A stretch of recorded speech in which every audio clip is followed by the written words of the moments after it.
and welcome to the Columbus Metropolitan Club. From its beginning, CMC has welcomed everyone. I might also add that CMC has never shied from presenting multiple sides of issues that we face together as a community.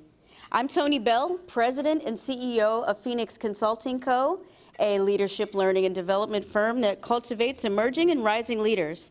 And thank you to today's forum sponsor, Hannah News Service, and thank you to today's forum partners, WBNS 10 TV and the League of Women Voters, Metropolitan Columbus. We would also like to thank the Columbus Dispatch for its support. Today's live stream is presented by the Emergency Response Fund of the Columbus Foundation in partnership with the Columbus Dispatch. Thank you all for supporting today's forum.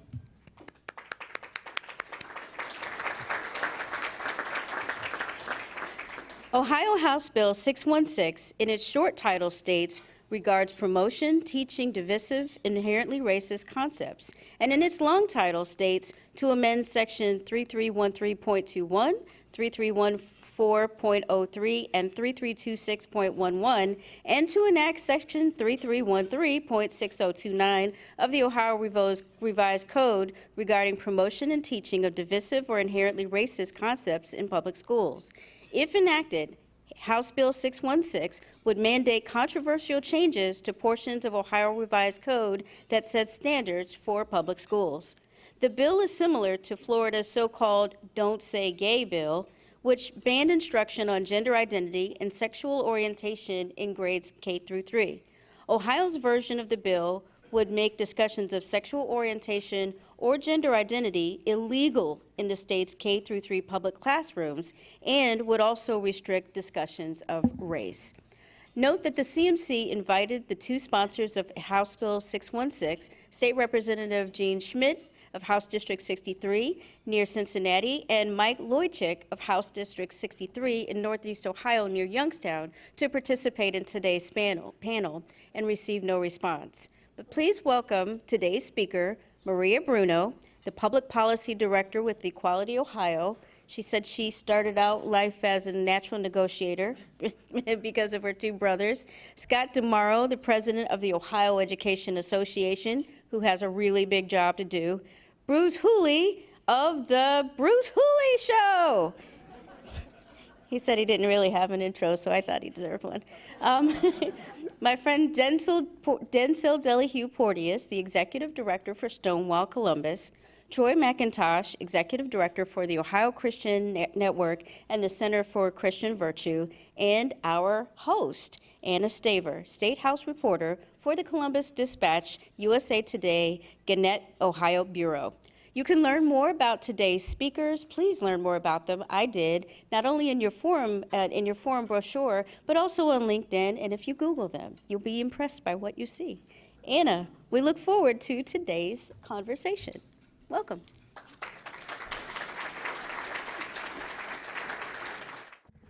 That was good. No, thanks. Is it okay if I stick this right here? Okay. Don't want it to fall. There, just a little bit taller. So hi, I'm Anna, and before we get started, I want to say thank you to the Columbus Metropolitan Club for putting together this panel discussion on House Bill 616. Since its introduction in April, the legislation has stirred up controversy, and I know a lot of people, including the people up here on this panel, have strong feelings. And with that in mind, I'm going to direct my questions to individual panelists first, and then I will give everyone else about 45 seconds to comment, react, or respond. And yeah, I'll be keeping time. So when my phone beeps, I'll ask that we move on to the next question, and if you ignore me, I will be forced to bust out my mom voice. And since I have two little girls under the age of 8, I get a lot of practice. All right, let's get started. So House Bill 616 has been described as two bills in one. And one part that restricts, quote, how certain divisive concepts are taught, and a second section that prohibits, quote, any curriculum or instructional materials on sexual orientation or gender identity for children. So I want to start with the latter part first, and my first question is for Troy. So, and it's got a little bit of a setup, so please bear with me. So I'm hoping you can define what sexual orientation and gender identity mean in the context of this bill, because I will freely admit to being a little confused myself. So here's what kind of trips me up. So my daughters, they're 7 and 5 for context. They both are in a huge Disney princess phase, and many of those movies sort of feature romantic relationships. My assumption was that would mean those movies deal with sexual orientation because the characters fall in love, kiss, get married. Is that correct, or am I not understanding how this word is being used in the bill? Yeah, I mean, that is a question that I would say I would defer to the sponsors of the bill on. I don't necessarily attempt to speak for Representative Schmidt or Leuchtturk on that. But I think common sense tells us, I think we can all come to some agreement on what those words mean. And that would be that the state ought not to be engaged in the process of providing instruction on or suggesting to children, particularly those in K through 8, children 8 and under, issues regarded to their sexual identity. Do they identify as boy or girl? Are they created and made as a boy or girl? What do they exist? So the intent, I believe, from at least from my perspective, would be to say that the government, by taking on many of the things that we're seeing in classrooms today, where children as young as kindergarten, even as young as preschool, are being suggested that there are multiple genders, 3, 4, however many someone might suggest, and that is diametrically opposed to what at least a large percentage, if not a majority, I don't have polling numbers on this, but certainly a large percentage of families would hold to a very different position. And so what I would relate it to would be in the same way that the state takes a neutral view on religious matters. All right, the state does not take a position in their education on whether the resurrection is a historical fact. They're neutral on that. That doesn't mean that Christian 6-year-old students, because the state is silent on that issue, it can't learn that the resurrection is in fact a fact from their parents. That is something the state has said we're leaving to mom and dad. I would suggest that this falls into that kind of category, that this is an issue that the state doesn't have a substantial interest in and ought to remain neutral on. If mom and dad want to teach the resurrection at home, they're free to. If they want to choose to teach multiple genders or gender identity at home, they're free to, and the state ought not to impinge on that.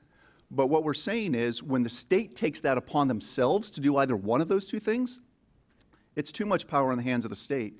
And that imbalance of power away from parents toward the state is what the crux of this issue is.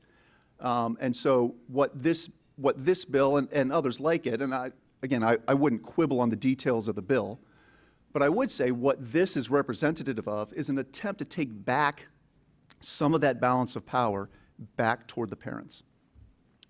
Thanks. Would anyone like to respond or comment or react? Maria? Okay, I'm going to give you 45 seconds here. So I kind of find both of the argument that this is about staying neutral and about parents' rights pretty interesting, because I think as far as we can tell, this is very much taking a political position by banning the general conversation topics that might disagree with folks' personal views. And we don't always like what our teachers, say every time in the classroom. I don't anticipate that you as parents have always appreciated everything that comes out of your teachers' mouths, but the point is that this is very much government overreach. It's attempting to police what teachers say within their classrooms, and it polices that using very vague terminology that could be weaponized however they see fit.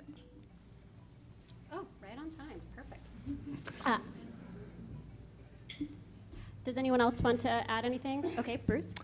Yeah, so Ms. Bruno's comment is indicative of the way you're being programmed on this issue. She mentioned the word conversations. The bill specifically says curriculum and instruction materials. It makes no ban at all on conversations. But this is indicative of the alarmist rhetoric that you've been hearing about House Bill 616, that they'll be marginalized, they'll be driven into the closet, they won't be able to talk about their relationships at home. This is just simply not true. And I can give you ample examples of that, which certainly would not fall within my time constraints now. But I would just tell you that anything that people tell you about what teachers can discuss with students and a student asks a question is not covered in the bill and is not part of the bill. Well, actually, I have a question for you on that later, so hold that thought. But Scott? Well, I think the way the language of the bill is written, it is very deliberately vague, and there will be all kinds of opportunities to have this kind of debate. Unfortunately, I think this is a litigator's dream come true, because you can expect that there are going to be all kinds of lawsuits over interpreting what actually constitutes curriculum versus a conversation that comes up in the course of a lesson. But what is unmistakable about this legislation is that it is intended to instill fear. And by instilling fear in educators and instilling fear in students, we're closing down important conversations that need to happen in our schools.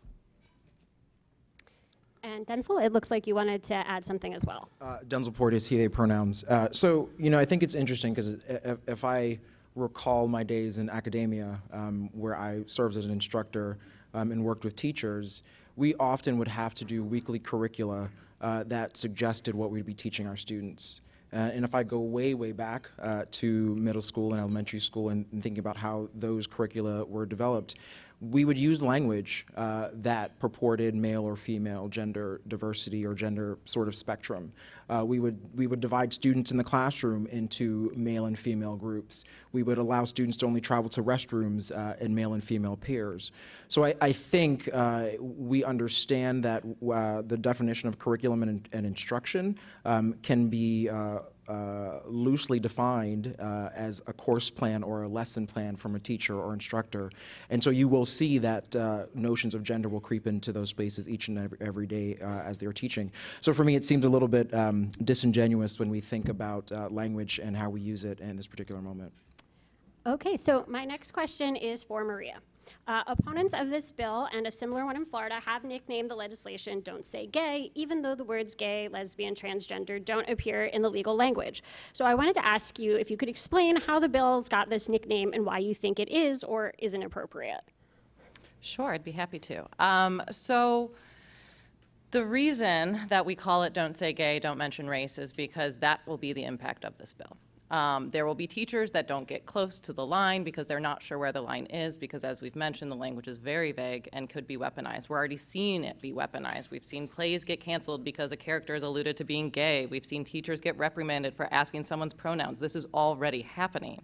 And the language within this bill, it says materials on, so I do take issue with the interpretation of what that means. That really is anything that is in the classroom.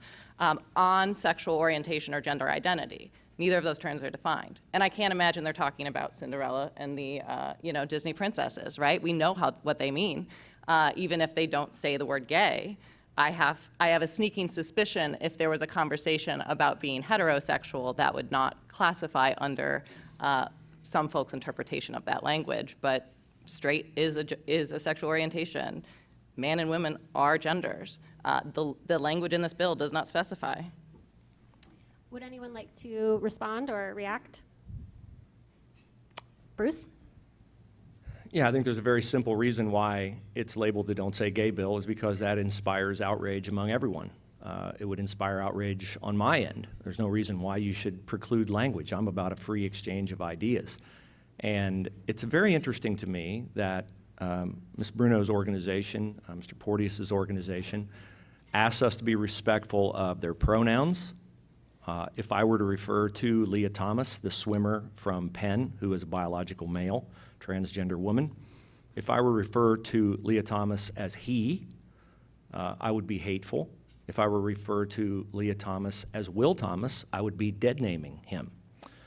But the courtesy of calling people by what they ask to be called, what they feel inside, is required of us, but we are told time after time after time in Anna's publication and in others that opponents call it the Don't Say Gay bill. So it's okay for us to call it the Don't Say Gay bill because opponents call it the Don't Say Gay bill. I would be very upset if anyone called Mr. Porteous by a name that opponents often call people who are members of Stonewall Union. I would be very upset if someone referred to people by a name that is not the name they choose because they would be dead naming them. But that courtesy is not given to those of us who are advocates of House Bill 616. Headlines repeatedly in the dispatch say, don't say gay, don't say gay, don't say gay, because it's meant to inspire your outrage. It's intentional on the part of all the agencies that use that labeling. Anyone else? Okay, so Bruce, this is actually the question that you referenced earlier. So one of the debates in Florida that we've been hearing about is the difference between conversation and instruction. And so the Florida bill's sponsor, his name is Joe Harding, and he said having a conversation about gay parents wouldn't qualify as instruction, and the same would be true for an essay or a family tree that hangs on the classroom wall. And I wanted to see if that's your interpretation of 616, that these kinds of conversations would be allowed to continue. Yeah, it's absolutely. In reading the bill is very clear that it's instruction materials, books, things, worksheets, things like that. And it goes back to what Troy said earlier about we just don't want the state taking a position of advocating for one thing versus another. So it is not in the bill that you can't answer a question. I know in one of the, let's see, I counted them up the other day. Since the introduction of House Bill 616 on April the 5th, the Columbus Dispatch has written at least 9, I have copies of them with me, 9 news stories, all critical of House Bill 616. They have also written 9 editorials. They have enlisted everyone on their staff who writes an opinion piece. They enlisted the head of the American Federation of Teachers to write an opinion piece. They even went to Dayton, Ohio, and located a transgender hairstylist to write a piece in opposition to House Bill 616. But curiously, the Dispatch has not been able to find in all of Central Ohio one advocate for House Bill 616 to write a piece extolling the need for House Bill 616. So I don't know about you guys, but when I'm only given one side of the story, I get suspicious. I wonder, when people lie to me, why are they lying to me? And a lot of times people think, well, they're lying to you to inspire fear, which is what Mr. DiMauro said, or they're lying to scare you.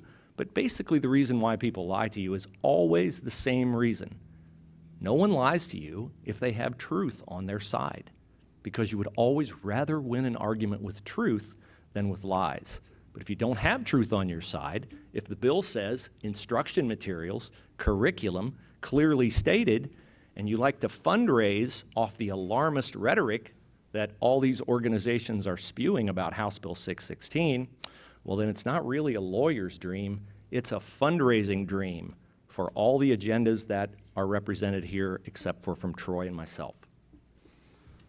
Just a real quick clarification. So I'm the legislative reporter who covers this, but I am technically not a Dispatch employee. I am a USA Today Gannett, Ohio employee, which means I write for our 21 papers.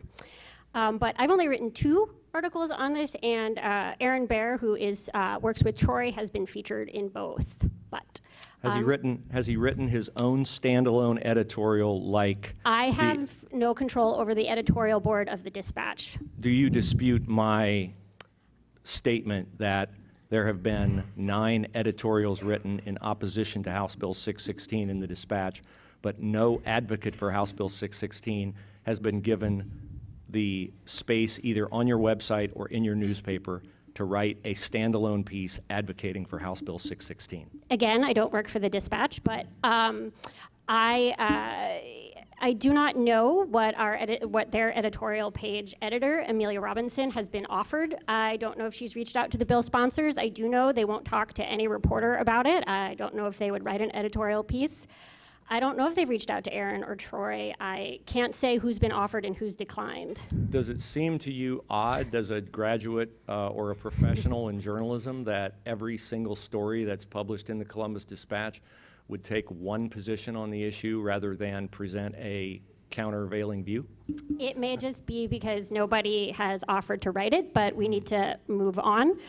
Maria, did you want to have a response? Yeah, I would say an alternative interpretation of people not writing these op-eds is that this is an extreme minority position, and most people understand why this bill is bad. As far as facts versus fiction, another fact about this bill is within the language of this bill, it bans offering teachers and employee diversity, equity, and inclusion training. That goes so far past materials towards kids about LGBTQ issues. This is about not even offering training that would allow people to create inclusive environments. One of the things that I would point out in this whole exchange about the debate, the day that the bill was introduced, neither of the co-sponsors was willing to answer reporters' questions. And in fact, one of the co-sponsors, I think famously, was seen running away from a reporter. And the reality is that this bill is copy and pasted from a national conservative network that is using this not to address education needs of students in the state of Ohio, but instead to score political points in an election season by tapping into people's fears and insecurities. I think that if anyone should be outraged about the lack of engagement and facts and really addressing what our students need, it should be those people who are understandably opposed to this bill and the impact that this bill is going to have on our state. Densil? Oh, Troy. Okay, we'll go to Troy, then Densil. Sure. Yeah, I'll just respond to the statement that this is an extreme minority position. I think that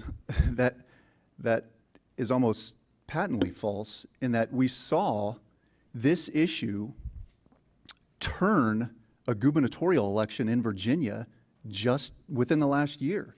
This is an issue that a significant number of parents care about. And this is the crux of the issue. We can talk about all these issues on the periphery. The crux of the issue is, should the state have the authority to compel education to a student?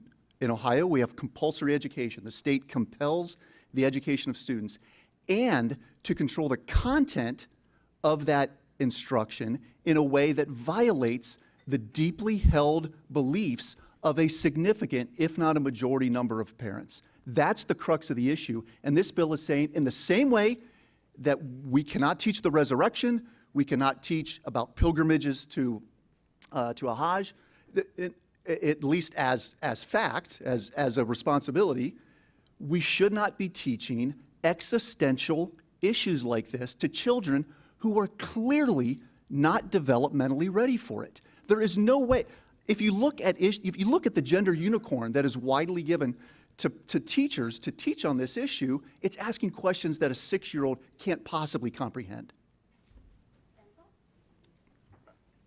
The argument seems really interesting on all points, because I wonder how many people are actually educators, teachers creating this content, and if they, can speak to the sort of slippery slope that happens when you're teaching young kids.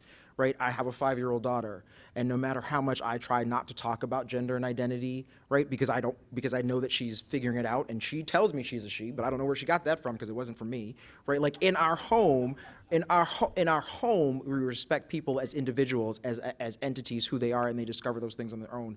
And from all of the experiences that she's had in her preschool classroom, she comes home and tells me that she's a girl.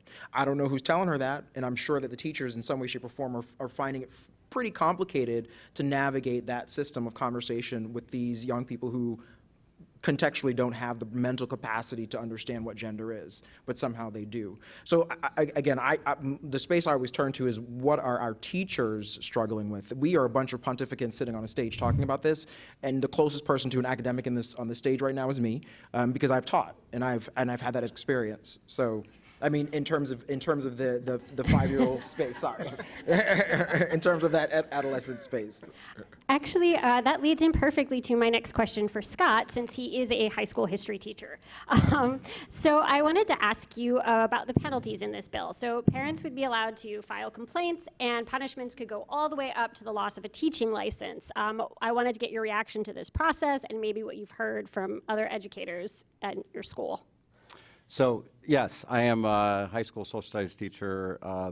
I've been in education for 30 years. I went into education and I specifically chose social studies because I believe it's very important to give students the critical thinking, problem-solving, decision-making skills that they need in order to be good citizens in our democracy. And that means being exposed to multiple perspectives on a variety of issues, and also making sure that we're giving students a complete and truthful, honest education.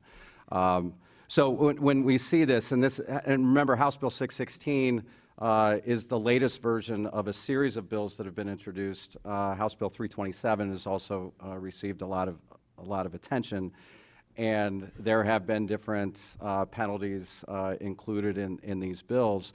Again, it goes back to this idea, I don't want to do something that will be construed by someone as violating the law, offending someone.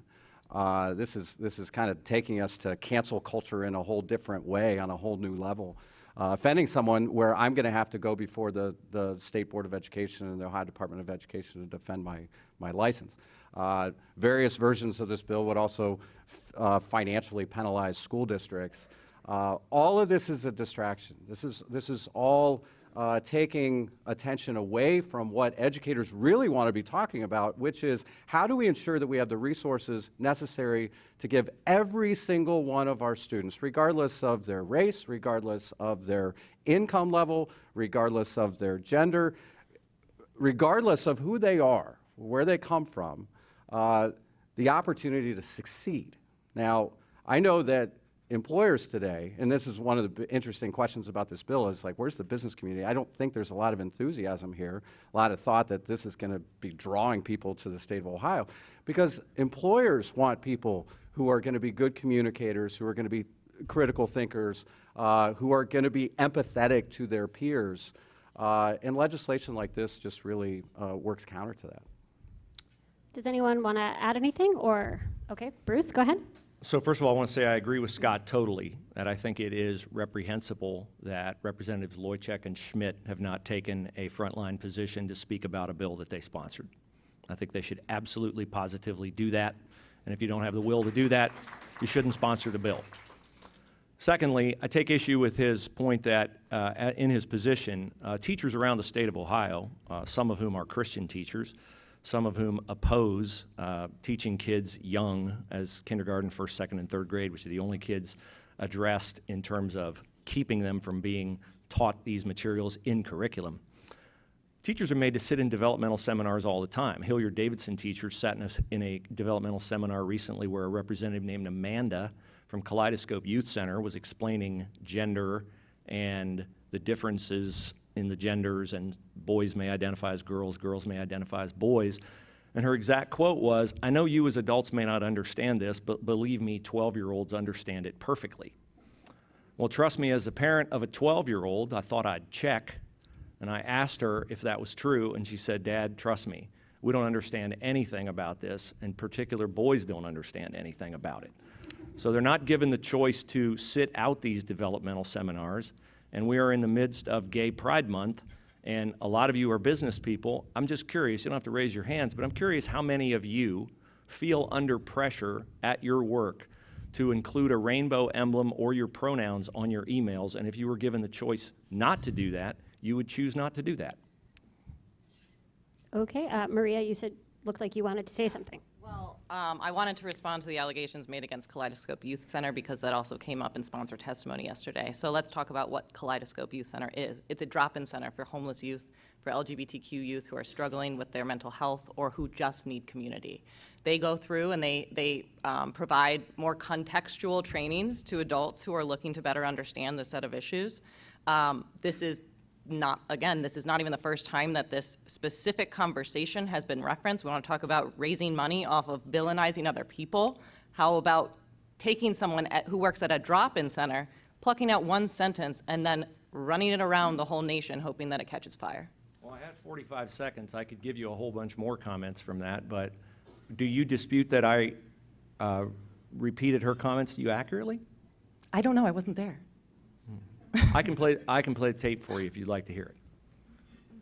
Okay, so now I'd like to pivot towards the divisive concept aspect of House Bill 616. I want to make sure we get to that, and I want to start with Densil. So this question is for you.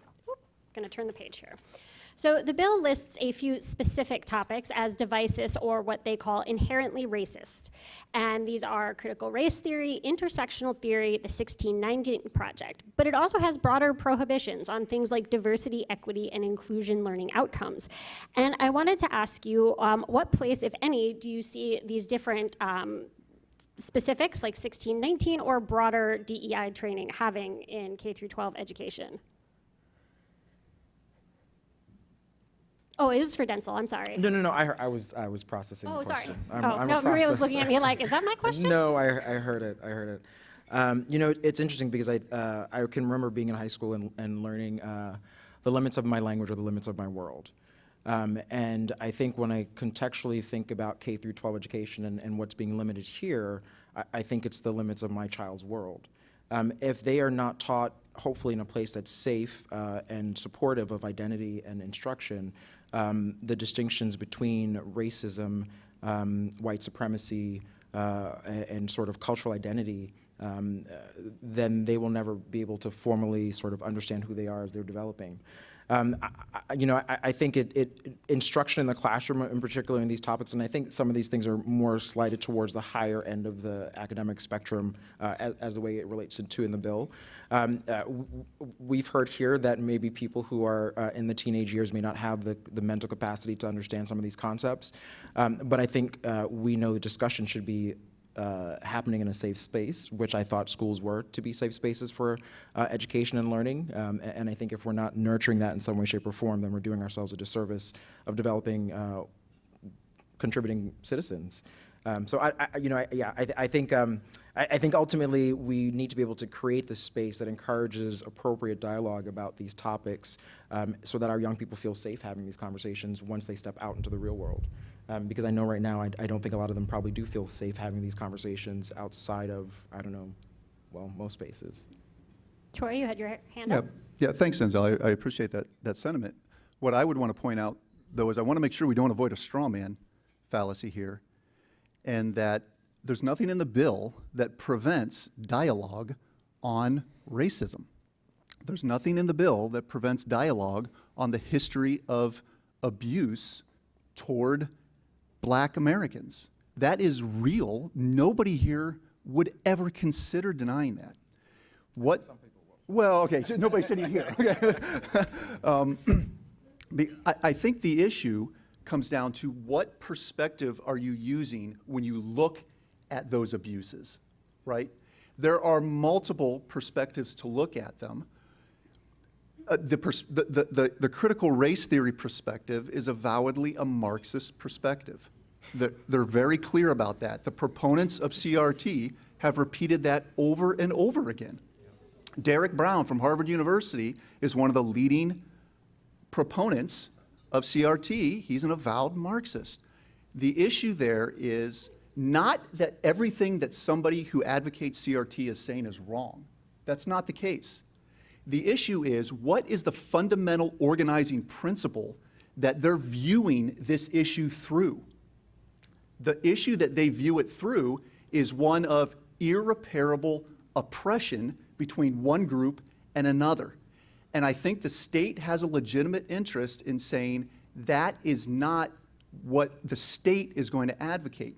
Again, that is not a limitation on the issue of diversity or racial abuse or even structural racism, right? It's the issue of saying that's not going to be the fundamentally organizing principle that we present in our schools. I just find it, Okay. as an educator, and listening to conversations about, we believe collectively that freedom is very important, free exchange of ideas, learning multiple perspectives. But proponents of legislation like this want to single out certain perspectives that they find disagreeable and censor those. For all the talk about standing up for freedom, this is an ultimate act of state control and seizing power away from local communities and the level where these important decisions are being made. And again, you want to talk about a straw man. Let's talk about the straw man of CRT. Most people, as an educator, I'd never even heard of it. Somebody who spent 30 years in a social studies classroom until about a year and a half ago, it became a trending topic on Fox News, and then everybody else was suddenly talking about it. So the reality is, and again, look at the language of the bill when it says you can't talk about, or you can't, I forget exactly how it's stated, but prohibiting diversity, equity, inclusion training and curriculum related to diversity, equity, and inclusion. How sweeping a prohibition like that is, and all the implications that that's going to have. As a teacher, I want my students to learn from their mistakes so that they can grow as individuals. As a history teacher, I want my students together to learn about the history of our nations and learn from the mistakes so we can be better as a country too. Real quick before we go to Troy, I just wanted to, I have the bill here just in case we had a question about what it said. So it does say that you cannot offer training or professional development to employees that promote or endorse divisive or inherently racist concepts, and you cannot teach, use, or provide for use by any student any curriculum, instructional material, or assignment designed to promote or endorse these concepts. So just so we're all on the same page, I brought it just in case we needed a quick check. And so Troy, then Maria.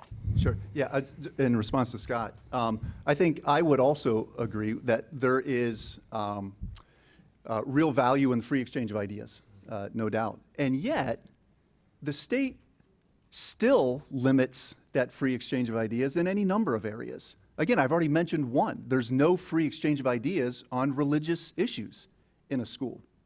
There's no free exchange. We don't bring in advocates from the Flat Earth Society except in some odd, unusual class that might be looking at like political extremism or scientific, extremism. That's not part of what schools do. The school limits what they do based on certain principles. And this is one that I think the state has a legitimate interest in saying, this is not a perspective that we're going to bring out and advocate within schools. Again, free exchange of ideas is great, but there are always limits to that. Okay, Maria? So you mentioned, I appreciate you reading the actual statutory language, and I think I will add to that. I have another, it says inherently racist concepts. The list of the things that they count as inherently racist concepts are as follows: critical race theory, intersectional theory, 1619 Project, diversity, equity, and inclusion learning outcomes, inherited racial guilt, and any other concept the State Board of Education defines as divisive or inherently racist. This literally gives our very politicized Board of Education a carte blanche to ban whatever they feel like. Okay, so we have time for one more question before we go to all of your questions. So I just want to ask all of you a question that I like to ask at the end of my interviews, which is, what is one thing that you wish the opposition understood about you or your position? And it's a quick question for each of you. So we'll start with Maria, and we'll just go straight down the line. Not to put you on the spot. That's okay. I think that I would appreciate if they understood that my top priority is the mental health and safety of youth in this state. And I don't think this bill is anywhere near going that direction, but I think they constantly are putting words in our mouth about our intentions, and truly the only intention is that youth stay healthy and happy and alive.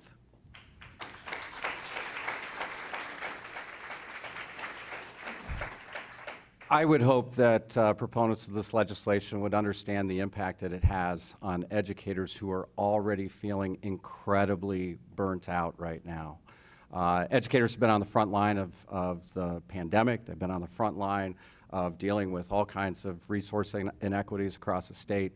There's talk now about, with the recent shootings, how we're on the front line of, safety.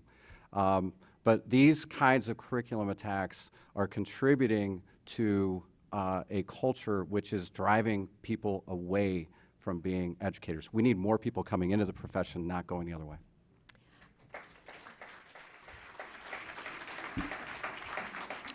Before we get to Bruce, I realized I messed up. I forgot to tell you guys that if you want to ask a question and you are here in this room, you need to go line up behind Doug, he's standing right over there with the microphone, and please make your questions brief and to the point. Doug will try to help you move it along. I might try to help, but if you want to ask a question, just go line up right over there by the microphone. So I'm sorry, Bruce, go right ahead. What I would hope the other side would understand is that parents want to protect their children and they want the right to raise their children the way they want, and there are some concepts that are appropriate for home and there are some that are appropriate for school. I read recently in the Dispatch that the number of children third grade level who do not attain state reading levels is 39%. 39%. Mr. DiMauro asked for more resources. I would ask what they're doing with the resources they have. So I think there are things in grades K, 1, 2, and 3 that are more important than talking about sex and gender ideology when 39% of the kids can't read at state level. And I think we were all emotionally torn a week ago today when we looked into a collage of pictures of those little children in Uvalde who died in the shooting. We have to protect the innocence of our kids. And I heard so often in the aftermath of that, this didn't happen when I was a kid. Well, this is a very different America than when we were kids. And kids are, because of these and other things, fed lots of concepts they're not capable of understanding. We've had a lot read from this bill today. One of the standards in this bill that is often mentioned is age appropriateness. And age appropriateness does not or should not allow for sex and gender ideology and the fact that America was founded to be a racist country to be taught to kids who are K, 1, 2, and 3rd grade.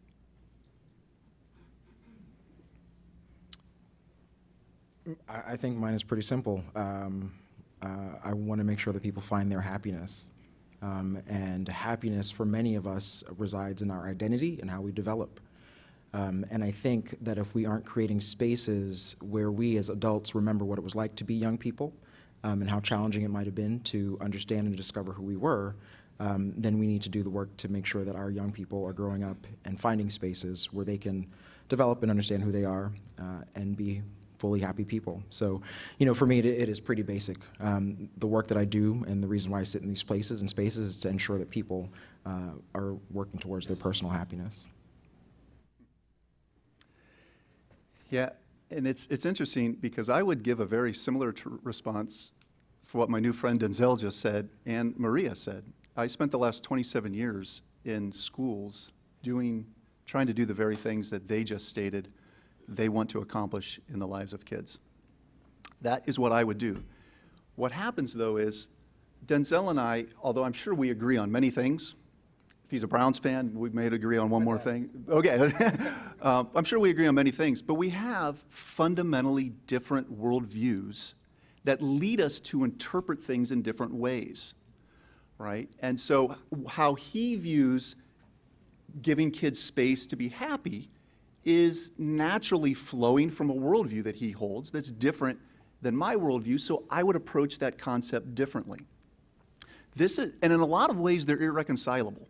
This is the problem we have in today's society. How do you live in a pluralistic, multicultural society when you have things that want to force them into one method?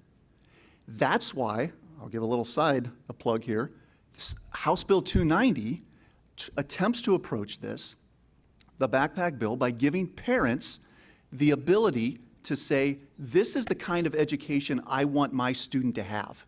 And they should have the ability to take the state's funding with them to that particular kind. If a parent elects to have a school that teaches gender identity to K through third graders, then they ought to be able to have that authority and they ought to be able to go to that school.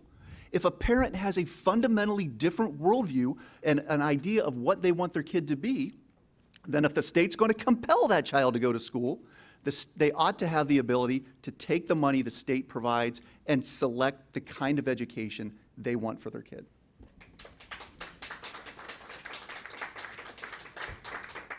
Well, thank you all so much for your thoughts. And now we are going to turn to audience questions. It's CMC's longstanding tradition to take questions from our audience, and Doug Buchanan is going to curate those questions both from the folks in the room and from the folks listening on the live stream. So for our in-house audience, it looks like we're already lined up. So please keep your questions brief. And Doug, what is our first question? Anna, thank you, and thank you to today's panelists, and thank you all to our audience members for being here today for an important conversation. Suzanne Davis with Questline asks, do you recommend employers who are allies to the LGBTQ+ community and who endorse DE&I send out some kind of message about HB616 to staff? What content for such a message would you recommend?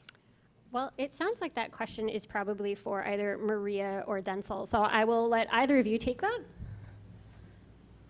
Okay, I can take first stab here. It's critical that everyone who supports DE&I is speaking up right now. You know, we have talked about the op-eds. That's a great way to voice your opposition, and it's clearly working because it's giving the false impression that people are being silenced when the reality is that people really are not that divided about this issue. Most folks actually appreciate and endorse DE&I training. We encourage businesses who are in support of those to continue to voice their opposition. I also think it's worth noting, you know, this affects employers already. So we are already there in trying to police the minutia of management of employees. Anyone else?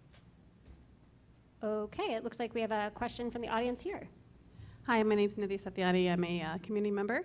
I have a couple questions for Bruce and Troy. So first, thank you for being here. I understand just from the applause that this may not be the most friendly environment for both of you. So I appreciate you being here.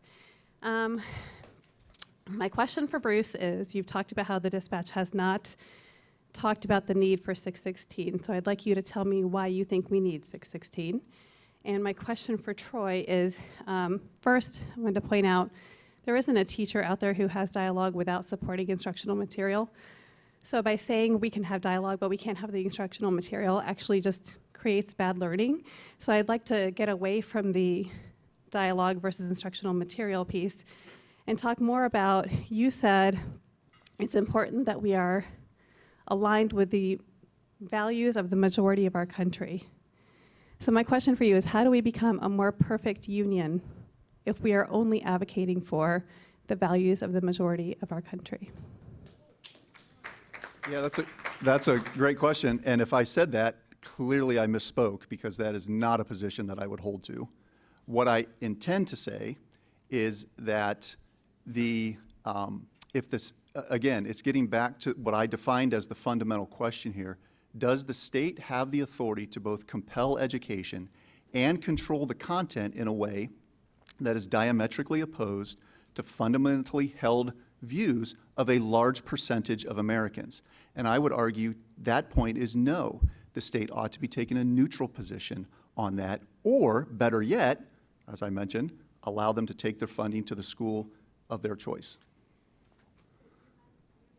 You specifically mentioned that we all agree that slavery is something that shouldn't have happened. And had we been having this conversation, 50 years ago, your argument would actually say that the schools can't talk about slavery.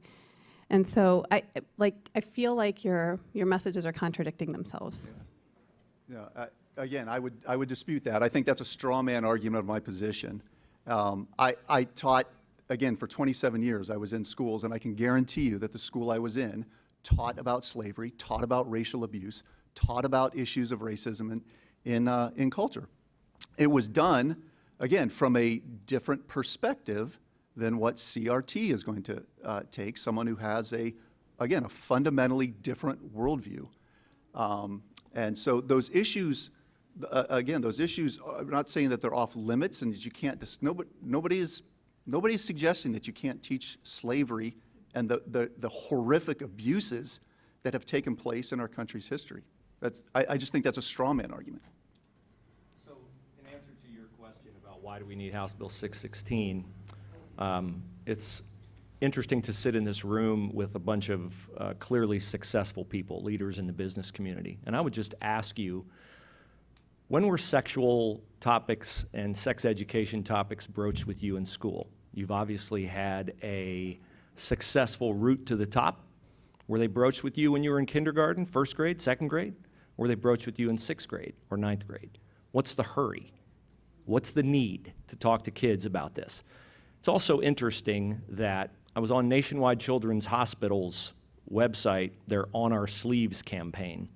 I'd invite you all to pull out your phones at some point and Google Nina West, On Our Sleeves, Nationwide Children's Hospital. Nationwide Children's Hospital, which cares for children and is one of the great assets in our community, has a mental health ambassador who is a man who dresses as a woman. And when you find Nina West's webpage, Nina West's biography will say that the most important thing is for Nina West to be kind to me. The most important person is me. Now I ask you, as parents, do you cultivate an attitude of selfishness and a child is the most important person in your family? Or do you think we'll have a better culture if we cultivate an attitude of sacrifice and compromise? That's why I think we need House Bill 616, because it is not age appropriate at K, 1, 2, and 3 for these topics to be broached with children. But you just said we don't have those topics that are taught, that we taught them in 8th grade, so how do you? Yep. Let's go to the next audience question. Thank you. Benedetta Corey asks, do we know if either part of this bill is planned to be expanded to higher education, public higher education? Actually, I will pivot the question to him just because we have worked on the other bills that include higher education. So yes, there is one, but I will let Scott give you the answer. Yeah, House Bill 327 also addresses higher education. And that, again, when you talk about an assault on academic freedom, that's been a real concern there. I think I do want to just briefly talk about this issue of age-appropriate standards. One of the problems of this legislation is that it paints with such a broad brush. We have state learning standards. We have local board-adopted curriculum in every district in the state. Our teachers who work in our public schools across Ohio just want the freedom to do the job that they were trained to do and to do the job that they were hired to do, and that is to teach those standards and teach that curriculum. And if there are issues in the standards or curriculum that should be changed, we have a public process for addressing that. But I'm not hearing specific standards that are being addressed or specific curriculum that people are suggesting that be changed. But we're going to welcome that conversation. We want educators at the table. I will point out, Ohio is the only state in the nation that does not have comprehensive health education standards. So just how about we start there? And let's talk about adopting some comprehensive health education standards. How about we start with getting 39% of the kids in 3rd grade to be able to read at a 3rd grade level? So actually, it's 5 to 6% that get retained. I wrote the article on that. The 39% was the Columbus City Schools. Yeah, you wrote 5 to 6% retain, and there's an argument about whether it's appropriate or not to advance kids even though they can't read at the 3rd grade reading level. Yeah. Okay, before we get into it, there looks like a very lovely lady in a blue blazer who would like to ask a question. My name is Burl Brown Pickle Antonio, and I have the honor of serving as board president on the Gahanna Jefferson School Board. I was able to watch sponsor testimony yesterday and heard repeated today that the purpose of this bill is to give parents parental control. My question is related actually to what Scott was just talking about. In the state of Ohio, the way that curriculum is set is that locally elected boards of education set that curriculum within the standards that are set by the Ohio Department of Education. And my question is, how does this legislation respect the parental control that is exercised by the voters who elect their boards of education members every 2 years? And additionally, how does this legislation fit with our Ohio ideals of local control? Troy, would you want to take that? Not to put you on the spot. Sure. Obviously, I'm a supporter of local control and local control over schools in particular. At the same time, we are buried with other issues that the state says this is important enough that we are going to put even restrictions on what local school bodies are capable of doing. There are any number. The Ohio operating standards are nothing but regulations that local school boards have to abide within. And so I would say you can still support the idea of local control, but do that within limits. In a democracy, there are always limits on the exercise of any type of authority. And I think this is as legitimate as many of the others that we have. Should usurp the parents who voted to elect those boards of education to set the curriculum within that argument really doesn't standards? work because those parents also elected the state representatives and senators who passed the limit that you're referring to. Okay, well, it looks like we might have one last question from online, and Doug is going to read it. Thank you. Actually, Anna, we are out of time, and I'm sorry that we did not get to other questions, including questions from multiple perspectives. So thank you very much to everyone who got up to ask a question, and I'm sorry that we are just running out of time today. But thank you, Anna, and thank you to our panelists. Okay.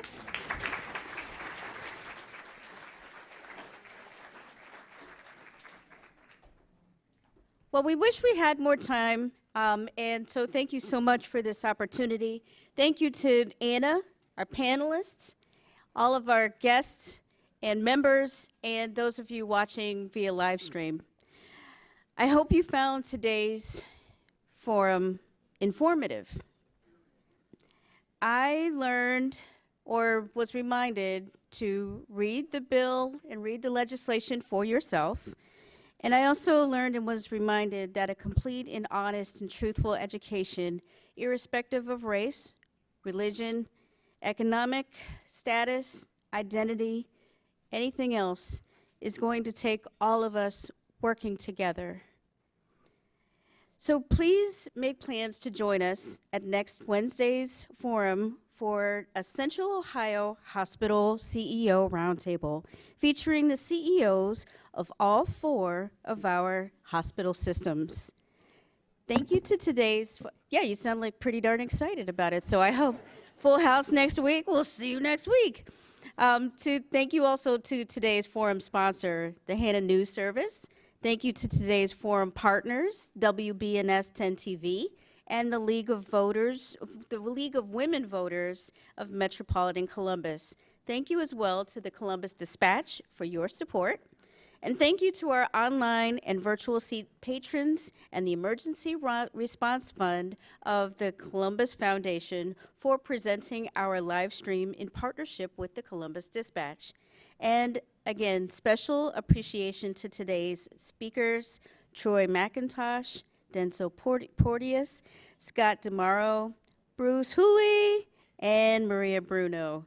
Thank you all, and of course, thank you to Anna Staver for being our fearless leader here. Thank you for joining us, and we certainly could not do this without each and every one of you.